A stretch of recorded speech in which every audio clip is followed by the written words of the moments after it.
Good evening, everyone, and welcome to the Brian Crombie Radio Hour. I've got a very interesting gentleman to introduce you tonight. Thomas Verny is his name. He is an expert in and perinatal psychology and cellular intelligence.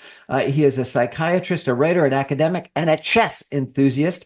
He wrote a really interesting column that probably lots of you may have read that was in the paper about a week ago on loneliness. He's In the written Globe, you said paper, but specifically in the Globe and Mail. Globe and Mail. I don't like giving competitors Oh, okay. advertising, but so be it. Okay. But it was a fascinating column that I read with interest because you talk about loneliness and its impact and some of the potential things one can do to alleviate it. And so I really wanted to reach out to you. You've written some other interesting columns as well that we might touch on. But sir, tell us a little bit about loneliness. Where does it come from?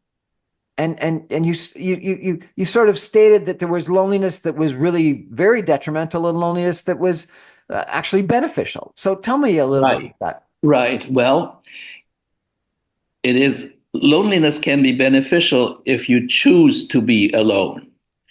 It can be unhealthy if you are made to be alone. In other words, if circumstances uh, conspire against you, for example, as you get older and your vision declines, your mobility declines, all your friends gradually start dying, your family does not visit. So this is not by choice, unfortunately. This is the kind of thing that can happen to all of us. And so knowing that is really important because knowing what's ahead can help us perhaps to navigate those difficult times that may be ahead to all of us, right? So the important thing is not to get lonely, not to be alone when you don't want to be, because there are millions of studies, really. I mean, there's an overpowering number of studies that show how unhealthy really loneliness can be. One of the things that happens when you are lonely, in other words, isolated from other people, when you have less contact than normally you would with other people, is that you start to be more sedentary. You start to smoke more, you start to drink more, you sleep less. All of these things contribute to ill health just by that. So it's not really the loneliness itself, it's all the things that happen when you are lonely. And so it's really, really important. I mean, one of the studies that I did while preparing for this column that you kindly mentioned was a study by some scientists who looked at loneliness and found that actually people who are less lonely are more wise, which I thought was interesting. I don't know how they measured wisdom. I mean, who is to tell that you are wiser than I am, or vice versa, or any of these things? But somehow they measured wisdom and they found that people who were less lonely, in other words, who had more social contacts, also had a different kind of bacteria in their guts, which is also an interesting findings. So one of the things that happens to lonely people is that they don't usually cook. I'm sure that all of our listeners, including myself, when we have been by ourselves, when wives or friends, family were not around, we would tend not to cook too much, right? We would do something that's easy, like have a sandwich, perhaps. So as we are by ourselves, we stand to eat less well, and that then leads to much less diversity in terms of the bacteria that we have in our gut. And diversity in the bacteria of our gut really also contributes to good health. So there are many, many, many reasons why loneliness is unhealthy. You quoted two two studies or two announcements. I guess one Yes.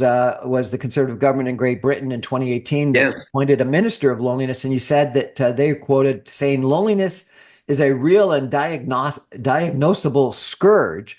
And then Right. you said the Surgeon General of the United States said that loneliness is as deadly as smoking 15 cigarettes a day and more dangerous than obesity. So Yes. loneliness is worse than obesity? Yes.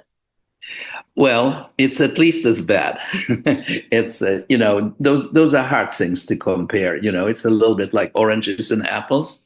But this was a recent statement by the Surgeon General of the United States. I think it's just a couple of years ago, and he must have had good reason to say that. I didn't look into his studies. I just read the study that commented on him saying that. And to say that loneliness is more dangerous than 15 cigarettes a day and more dangerous than obesity, that's really saying a lot. So, your listeners, I hope, they're listening to this because it's really, I mean, it really cuts down your life expectancy. What's the impact of the COVID lockdowns on loneliness? Well, the COVID lockdown has had a tremendous increase in loneliness, and it seems that particularly young people suffered of it.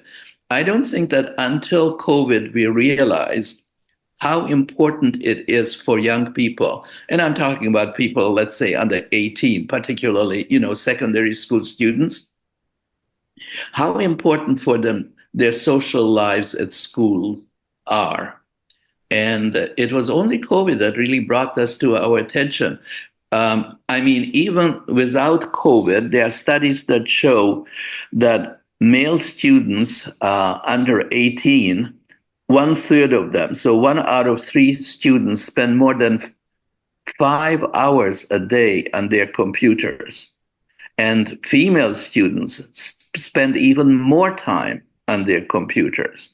And when you are on your computer, you may think that you are in touch, so to speak, but you're not in touch because you're not touching, right? So this communication between you and I that's over an electronic medium Yes, it's doesn't fine. alleviate loneliness.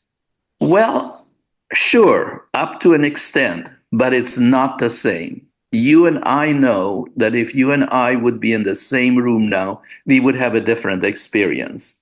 I work for the Ontario Review Board, one of the things that I do in forensic psychiatry. And during COVID, we would have Zoom meetings with our patients. And they are not half as good. I mean, everybody agrees that seeing a person in the same room, which is what we have now, since COVID is no longer such a threat, is a whole different experience because you can read people's facial expressions and their behavior. And there is something that cannot be put into words that you can pick up on. So these bosses that are demanding us return to work so that we have more culture, more creativity, more collaboration, they're right. You gotta be face to face. You have to be face to face. As a psychiatrist, I have done Zoom meetings with my patients, but being in the same room, it just has much more of an impact. Go ahead. Yeah, go ahead. Well, I was just going to say, that there are certain things that we simply really don't understand scientifically. Like this is a good point, how do you measure the difference between being on Zoom, you and I, and being in the same room? But we know it's different. I had an interesting, I had a interview with a person talking about politics, international relations, etc. I'm not sure if you saw the interview. Sorry, the discussion in the Oval Office between yes, I did. President of France, the President of France, Macron, and Trump, where Macron actually disagreed with Trump. And the analogy that this person gave about the importance for leaders getting together one-on-one is he said Macron disagreed with Trump, corrected Trump, but did it in a friendly way by putting his hand on Trump's forearm and interrupting him and calming him down. And he said, if you were, on a telephone or on You a couldn't do Zoom, that. you You wouldn't be couldn't able do to that. interrupt the person nicely the way that Macron did. What do you think of that? Well, I think that's exactly what I was talking about. On the other hand, if you also saw the sort of meeting, if you can call it a meeting, between President Zelensky and President Trump, it was just the opposite. It would have Oh, been better if they weren't together. it would have been better if it had been on Zoom. That's right. That's right. So one of the other interesting things that you reference in your column is that it's not only a negative impact for people, but it's a negative impact for society. So I want to take a break for Yes. some messages and come back, and I want to ask Sure. you how and why it's negative for society. Stay with us, everyone. We're talking about loneliness tonight. We're going to be back in 2 minutes.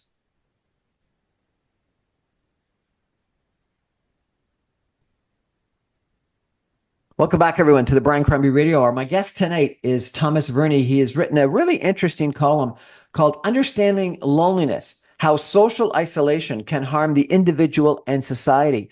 And, sir, we've been chatting a little bit about how loneliness impacts the individual, but then you also go on and you talk about how it can impact society. And you reference sort of community involvement declining, individuals living alone, attendance at religious services decreasing, fewer people getting married, et cetera, et cetera.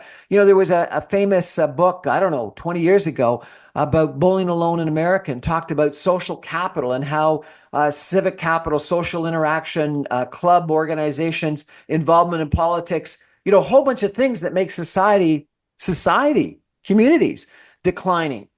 Is that something that you're concerned about as well? Yes, very much so. Very, very much so. And again, there have been so many studies done that show that the more involved people are in any community sort of organizations, whether it's the Red Cross, whether it's a political organization, the library, volunteering for food banks, any of those things, the more you are involved with other people, and especially if you can be involved in helping other people in some kind of a volunteer capacity, the more you give, the more you receive, really. And in some ways, that has become less popular, which I think is definitely not healthy for our society. So again, if I could encourage, and you, David, if we can mutually encourage people to become more involved with their community, that would be good for everybody. It's good for the individual, but it's also good for society. You talk a little bit about the benefits of joining different clubs, the Red Cross, Yes, Bridge, yes, etc., and that we should want to do that. And then you've got a really interesting comment. You yes, say activities and practices that promote purpose and meaning in life are crucial to a person's well-being. So this is more than sort of just yes, getting involved. This is more than yep, just an antidote to loneliness. yes, You're saying yes, that we need purpose and meaning. Do we yes, need purpose and meaning in life? yes. It would be very nice if people could have that. There are not too many. I mean, a lot depends on your station in life. If you are poor, or if in some ways you feel persecuted or perhaps shoved aside for one reason or another, it's very difficult to have any other purpose than simply to get enough food for you and to have some cover overnight. On the other hand, if you hopefully have a good job, a nice family, then I think it becomes more and more important to have perhaps a more spiritual kind of a purpose in life, whether that is religious or spiritual, doesn't matter, as long as living is more than just acquiring financial gains. more than just acquiring status or power. So when I speak of purpose, I mean trying to help other people who are less fortunate than you are, trying to become a better person, educating yourself, reading good books, listening to good radio programs, whose name I shall not mention. And I mean you, David Crombie. I Uh, appreciate that. so all these things, help you to develop your psyche. And as a psychiatrist and somewhat of a thoughtful person, that to me personally is important. Not stopping where you are, continuing to grow as a person. These are things that will help you live a healthier and better life. You reference how critically important it is for older people, which I found interesting. And even you said that life expectancy increases if you're married or with someone that Yes. will see if you've got a health problem. There are hundreds. I mean, this is not like one or two sort of research studies somewhere far away from us. There are hundreds of studies in Canada, the United States, Europe, all over the world, which show without doubt, like it's one of those golden studies that show absolutely no doubt that when you are married or when you have a companion, you will live longer. And the reason you will live longer is because you live a healthier lifestyle. When my wife is not around, I can tell you frankly, I don't eat as carefully as when she's around. Okay, I will eat more sort of fried foods and things that are simple to prepare. Whereas when she's around, I eat more vegetables and more fruit. So and I think we all do that. I think It's we not all. just it's just not eating and having someone there to see if you fall down or you have a heart attack. I think Yeah. you're the expert, not I. But there's got to be something in regards to dementia or Alzheimer's. There's that old line that you don't stop dancing when you get old. You get old when you stop dancing. My mother, who loved playing bridge with other people, used to say to me, Brian, you don't stop playing bridge when you get old. You get old when you stop playing bridge because bridge is the way that you exercise your mind, and it's that intellectual stimulation, and importantly that intellectual stimulation with other people, that sociability. What it is being social in older people in later years important for making sure that you don't get dementia and Alzheimer's? Well, I think that you have made a wonderful point there, and the only thing I can do is emphasize it. Uh, as they say in bridge, double and redouble. uh, Personally, I play chess. You did say at the beginning that I'm a chess enthusiast. I continue to play chess sometimes every day on the computer or with friends. And I definitely think that two things that happen there. One, of course, is the intellectual exercise. But the other one is the contact with another person, because you don't just play chess. You say, how are you doing today? Is it snowing where you are? That kind of stuff. So you have a conversation and you play chess and you play bridge. And particularly, very often, certainly in the summer, you go out perhaps to a place, to a bridge studio, perhaps, where your mother plays, and you meet other people, not just a few bridge partners, but other people.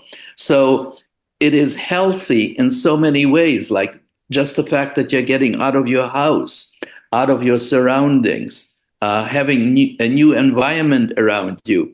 Again, there's some very interesting studies that show that walking in nature, being exposed to nature, is very healthy. So that's another thing that happens when people get out of their homes. They're exposed to the trees and the flowers and all the things that happen out on the street. All of that stimulates your brain. All of that stimulates your senses. And the more you are stimulated, the more you are using your body, every faculty in your body. every cell in your body is working, and that's what we want. Keep the machinery spinning. From a societal negative impact standpoint, you reference how people that go to a new country Oh yes. and don't become socialized, don't get friends that are lonely, end up leaving. And I had an interesting interview with Yeah. a expert on immigration in Canada, and they said that within 5 years, 20% of the people that come to Canada leave and either go back to their home country or go somewhere else. And so therefore, we've been dealing with in a lot of the controversies in regards to immigration in Canada with gross immigration numbers, not the net immigration numbers. And he also said the people that leave are often the people that we want to stay, that they're the economic immigrants that we try to recruit to our country, and that they're not happy, and that we do need to do a far better job of making sure that they feel welcomed and integrated into society. So we need to alleviate loneliness in newcomers to our community. Is that true? Well, absolutely. And part of that is to try to teach them the language, right? I mean, how can you get integrated if you don't speak the language? Many of the newcomers come to join their families or their friends who are already here from whatever country they came from. And sometimes you meet so-called newcomers who have been around for 20 years and still don't speak English because they have had no need to speak English because they have been speaking to their friends in whatever native language they speak to. So I think it's really important to emphasize and to provide the facility for newcomers to learn the language and to point out the importance of becoming Canadian citizens in the true sense of the word. I mean, I speak from personal experience. I came to Canada in 1952, and we immediately spoke English, even if it was bad English, not perfect English. But, we tried. My family, my father and me, and my mother, we spoke English from the moment that we arrived. And I think that is incredibly important. And perhaps, our immigration system does not put any emphasis on that, as far as I know. I was really surprised by one of the last paragraphs in your article. Yes. You said that the solution for loneliness, according to a Benedictine monk and the Dalai Lama, was solitude. Why would solitude be a solution to loneliness? Yeah, I think you have to take that sort of within the context of a larger discussion that I had with Father Lawrence. They don't mean solitude that all day and days on end you are by yourself. It's a question of being comfortable being alone once in a while and being comfortable essentially meditating, being comfortable just reading a book by yourself instead of always. I mean, I know so many people who cannot stand being alone for more than 10 minutes. They have to turn on the radio, they have to turn on the television set, they have to get on the telephone, on their computer. Just being quiet is so uncomfortable for so many people. That's what they are talking about. That's what they mean by when you are alone and by yourself, you're providing a space for your mind that you can be sort of insight oriented and really think about, why am I here? What am I doing? What good have I done today? Have I helped another person perhaps today? Have I helped myself? You don't have time to think nowadays, and that's what they're talking about. What a fascinating column. I really thank you for chatting with us about it. We're going to take a break for some messages. And when we come back, I'm going to ask our expert in pre and perinatal psychology and cellular intelligence about a couple of the other columns that he's written recently, because I think Sure. to get a sense of the breadth of this gentleman's expertise, knowledge, and what he's trying to share with all of us would be extremely helpful. Stay with us, everyone. Back in 2 minutes. Thank you.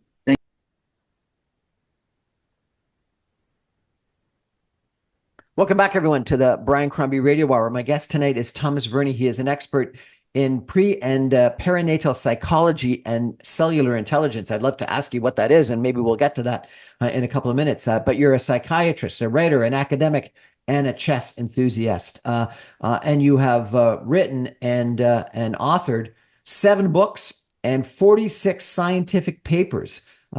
Pretty impressive, including The Secret Life of the Unborn Child. I need to ask you about that. But I got to ask you right off the top, if I could. You wrote a paper just a couple of weeks ago about the importance of compassion.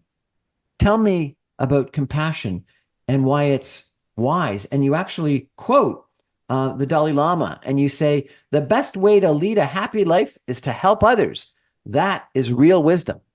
Tell me about that, sir. Well, it's hard to better the Dalai Lama. It's hard to improve on what he said.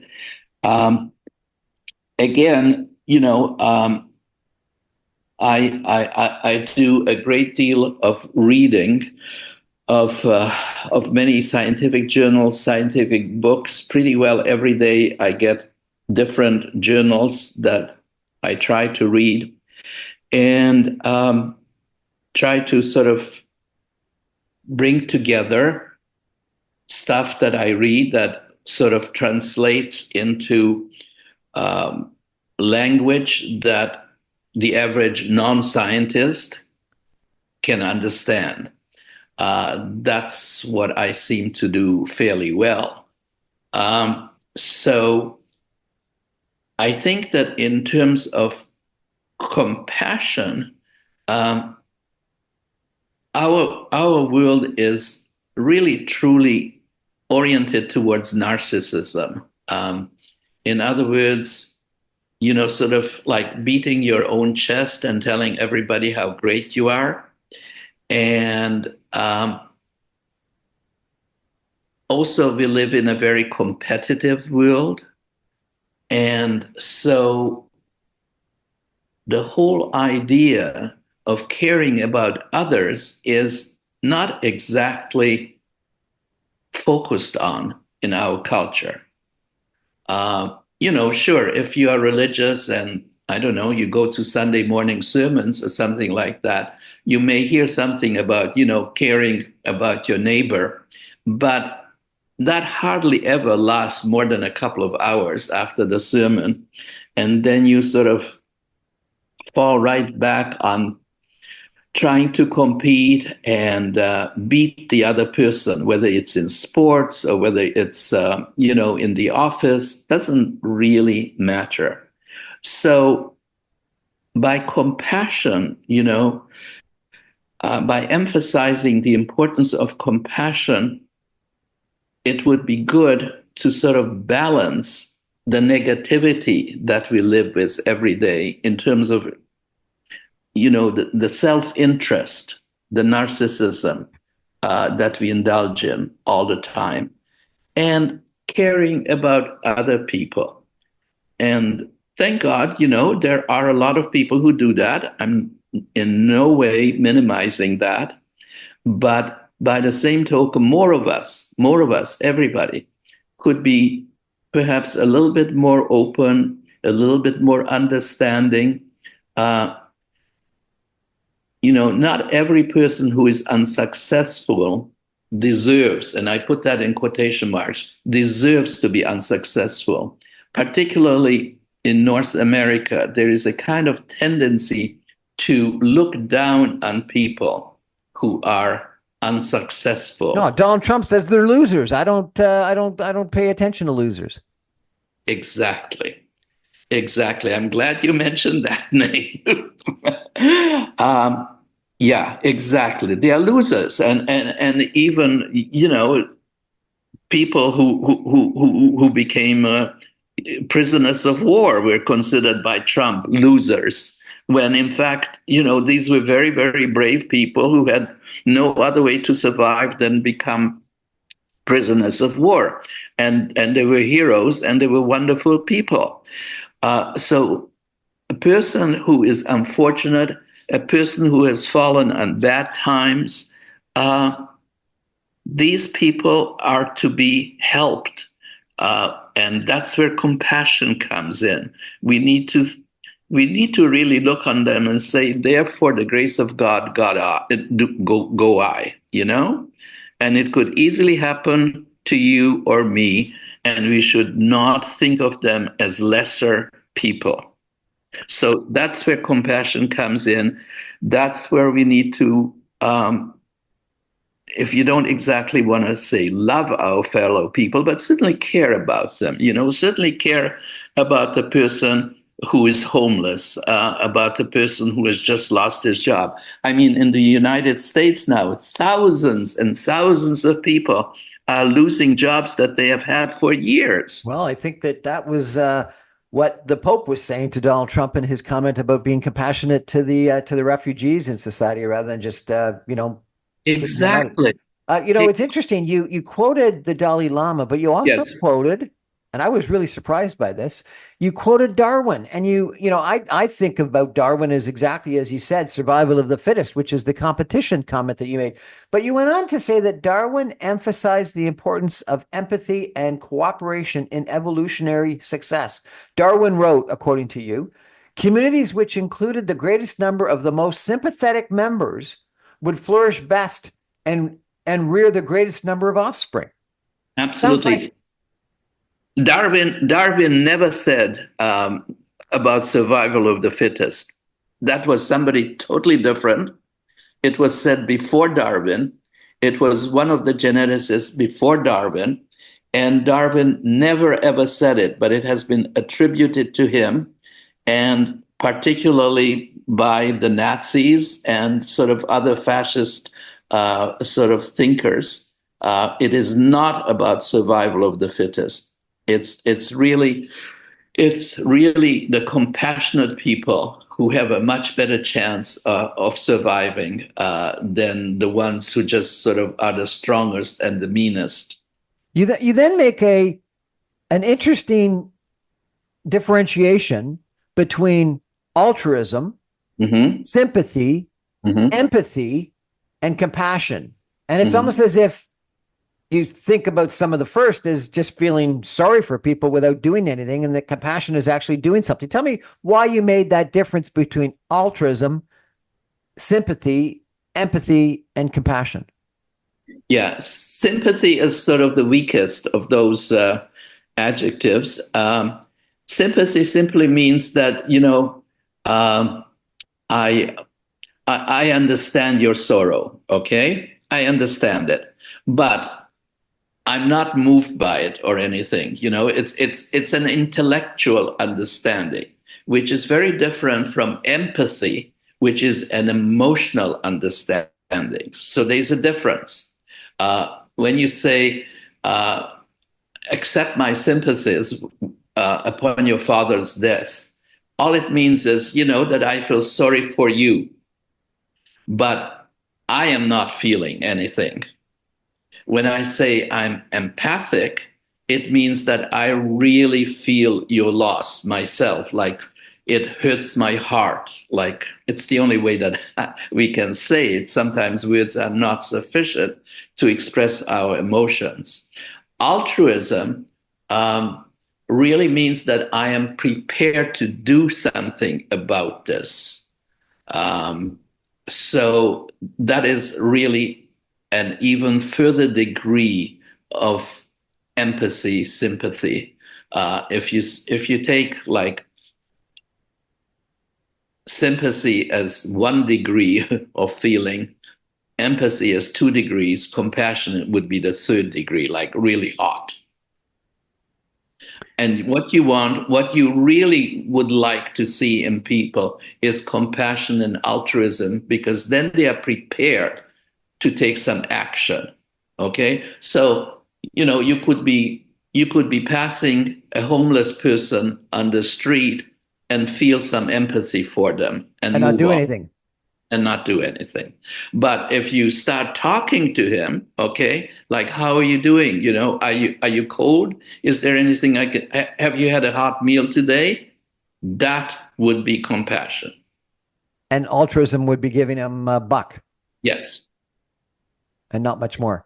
And not You end the column or the article yes. again, kind of interestingly, by quoting a monk by the name of Thomas Burton and also Dalai Lama again, and Yes. saying that to have compassion for others, you have to start by having compassion for yourself. Explain that. Yes. Well, that really, hits at the heart of my being as a psychiatrist, um, because really, without taking the time and the effort, the energy, whatever it takes, to look at yourself, to look inside of yourself, like who am I? Why am I doing the kinds of things that I do? Why have I, well, let's go back to the former example. Why have I not stopped when that homeless person was asking me for some help? Or why did I stop? Um, Trying to think about yourself, having some degree of interest in self knowledge is incredibly important, I think, as a psychiatrist and as a person, um, if you want to grow as a person, which I think, is really one of the few things that we can really do with our lives that is positive. We can grow ourselves and we can help other people to grow. And we can help other people to live better lives. I think that's in a nutshell my philosophy.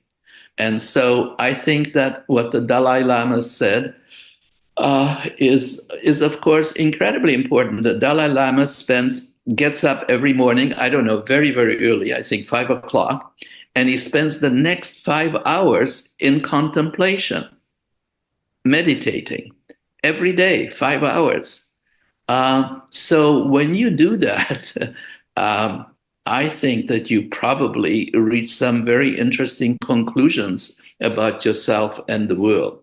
Now, I'm not suggesting that every one of our listeners should spend 5 hours meditating, but once in a while, taking a few minutes and just to stop and just to think, why did I do that, or why didn't I do that? What kind of a person am I? Those kinds of thoughts would be very beneficial.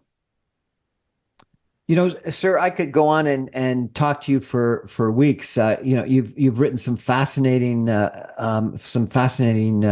articles. One is The Joy of Dance, which I think would be interesting to Yes, chat about. You talk about what makes rational people believe irrational things. that's a big You one. talk about, can someone actually die of a broken heart?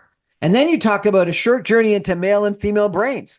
So we've got Yes, to do this over and over again and talk again. But sure. maybe I could ask you before we go, which I Okay, presume is a little bit about what pre and perinatal psychology and cellular intensity sure. is, because you wrote a column on "You Are Not My Mother, the Enduring Mystery of Past Lives. Is some form of existence after death possible?" Do you believe in reincarnation, sir? That's a hard question. Uh, let's say that I'm ambivalent about it, speaking psychiatrically. Um, I am not exactly an atheist. Um, what's the other term when you are not quite sure about God? There's another A term. I can't think of it. Can you think of it? When you don't know whether there is a God or not, when you're sort of in between. Right. Well, okay, so that's where I am on reincarnation. Um, But you think that we can remember, or we have memories for things that happened before we were born. Is that the case? yeah, well, I do remember that sorry, I do believe based on, again, studies. It's not a question of really belief system like religion. I believe on the basis of the studies that I have seen, that all of us have the capacity, because of cellular memory, not just because of the brain, but because all our bodies have cells. Because of cellular memory, we can remember all the way back to conception, and in some instances, even before conception, because we are created by ova and sperm from our parents. And those are cells, and those cells carry memories. So, or at least data. And it's hard to differentiate between data, for example, that the father of the child smoked before conception. His smoking, his cigarette smoking, is going to affect his sperm, and his sperm is going to affect the child that will be born. So it's not reincarnation. It's somehow getting involved in the cellular memory. Exactly. Okay. Now, in terms of reincarnation, there is no doubt that there seem to be there's very good research to show that there are some children and a few adults who seem accurately to remember things that they would have no other way of knowing except through reincarnation. So there it is, there's the evidence. And you and I, like, I have no memories of previous lifetime. I doubt that you have. But, I saw one patient. I mean, I think that's in the article. I saw one patient many years ago. I remember it very clearly, who told me, as I was taking, her history, not interested in reincarnation or anything, but she was telling me that when her daughter, at the age of 1.5, 2, started talking, she would accuse her mother, "You are not my mother.